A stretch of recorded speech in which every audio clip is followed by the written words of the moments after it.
if you do that, all you can do with that $10,000 is you can only buy shares worth $10,000. Would you all agree with me on that? $10,000. And let's assume that shares is giving Amechi an annual return of 10%. Year one, all Amechi is getting is $1,000. In 10 years, Amechi is only going to have $10,000. Are we all following? Mm-hmm. Awesome. Now let's assume Amechi decides to apply leverage. Leverage is very important. Decides to apply leverage because he knows someone called Collins. I said, okay, all right, Amechi, let's do this. And before you guys start, for those of you that have actually acquired properties, I know you're going to start, what about stamp duty? What about, legal fees? Let's keep it simple for the exercise sake. Amechi's come to me, I said, Amechi, why don't we do this? Why don't you take that $10,000 and go buy an asset worth $100,000, right?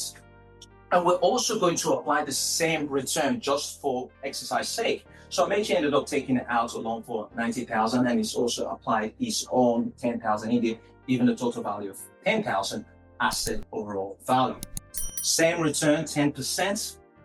Year one, Amechi gets what?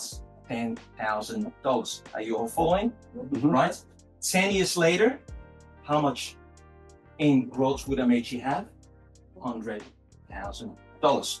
Now, all Amechi needs to do, because this is obviously leverage, all Amechi needs to do is replicate this 10 times. And that would give Amechi $1 million in assets. That's leverage. Once you can understand this, it's that simple. It doesn't take rocket science. And that's the reason why rich people, like myself, I'm not scared to say it, do not use their money. I would forever always look for ways to use other people's money and not mine. Why? Because if I use my money, very, very minimum I can claim back on asset, because I'm earning so much money, I need things to defer to claim back. So even if I can come up with $1 million cash and I'm looking to buy the asset worth $1 million, I will not pay $1 million cash. I'll be asking, can you lend me $1 million? That's what I'll be asking for, so I can claim those taxes. So is everyone following? Yes, yes? Yeah. Awesome. Fantastic. So that's leverage on a quick breakdown. Now, advantage of leverage is amplification of returns. We all kind of talked about it. Increasing purchasing power, kind of illustrated that. Opportunity investing and large, more profitable projects. Now, when you also think about leverage, I know some of us might be in the starting point of our journey. Some of us may have never bought properties. Some of us have bought properties. Some of us are looking at acquiring more properties. Or some of us have never bought companies. Some of us have bought companies. And some of us are looking at acquiring more companies. Hi, my name is Kiara. I'm a lawyer here in Melbourne. I've attended Collins' workshop today. It was really good. All the information received were very informative. It gets to things outside the box. Not everything has to be in your name, and you can sort of have a much bigger borrowing capacity if you do create a trust or a structure in place that will allow you to do that. And I'm really looking forward to get to know a little bit more and let's make some money. Regardless of wherever you are in this journey, when you start to look at acquiring assets or acquiring companies and things like that, the bigger you go, the more negotiating power you've got. For example, I would use property as an example. I'm not going to use businesses as an example because most people in this room can relate. Just a show of hand, who's acquired properties before? Just so I've got a sense, good idea. Yes. Okay, perfect. 9% of the room acquired properties. So we're going to use property as an example. So let's say for those of you guys that have bought a property before, let's say you're in the market and looking at buying a property worth $500,000, and most of the first homeowners grants, government benefits falls under that application. Roughly, how many people do you think, based on the Australian population, is going to be interested in this?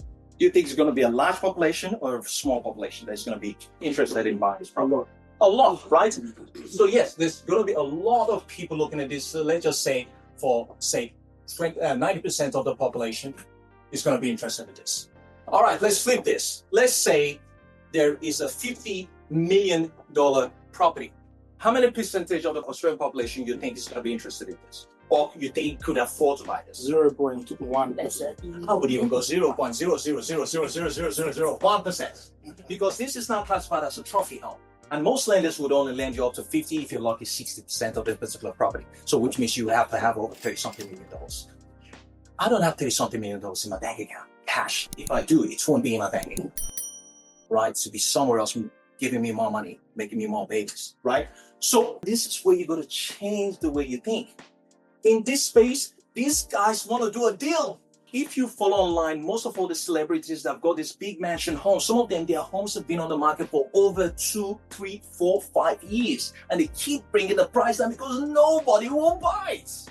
Not even all the celebrities, because some of the celebrities will go in there, look at it and go, you know what, it's not in my taste, I don't like the tile, I have to rip everything up, I don't want to go. So these people are always very open to doing a deal. Now, you get someone like myself, I come in, because for me to do a deal, it's not just about property. Can I do a deal and can he put money in my pockets? If it's not going to put money in my pocket, I don't want it. Now, you can go to this person, have a conversation, make them an offer without you even having to use your own money.